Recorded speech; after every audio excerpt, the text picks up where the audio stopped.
भाषाभित्तिक राज्य भाव स्वतंत्रता पाइथिबा प्रथम राज्य हेउची आम राज्य ओडिशा। आदिकवि सारला दास आरंभ करी कवि सम्राट उपेन्द्र भंज तथा व्यासकवि फकीरमोहन हुअन्तु किंबा कानुचरण महांती ओडिया भाषा साहित्य को सेमानंक लेखनी करिछि रुद्धिमंत।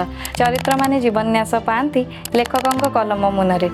कोइली जे गीत गाए बाघ पुणी मामू हुए। गाँ शेष मुंडे रही बुढ़ा बरगछटी कहीं केउ कालर साक्षी साजे केते सबु घटना और दुर्घटना मानकर। केतेबेले पुणी मौली जाए लो रेब लो निया लो चुलीर डाक। से कल्पना अथवा वास्तव ताहा केवल स्रष्टांकु जना। पूर्वसूरी मानंकु पाथ्य करी गतिशील हेउछि आजिर युव समाज। विज्ञानर प्रजुक्ति विद्या सहित अग्रगति करुचे आजिर साहित्य।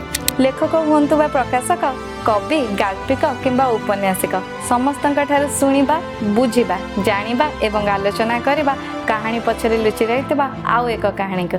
नमस्कार, मु सोनालिसा सोनरुचा पब्लिकेशन्स निर्देशिका आरंभ करुछु भाषा साहित्यर एक नूतन कार्यक्रम पृष्ठारु परदा पर्यंत। आशा साहित्य को भल पाउथुवा प्रत्येकटी मनीष आमर ए नियार प्रयास को आपण मानक भल पाइबा और शुभाशीष प्रदान करिवे।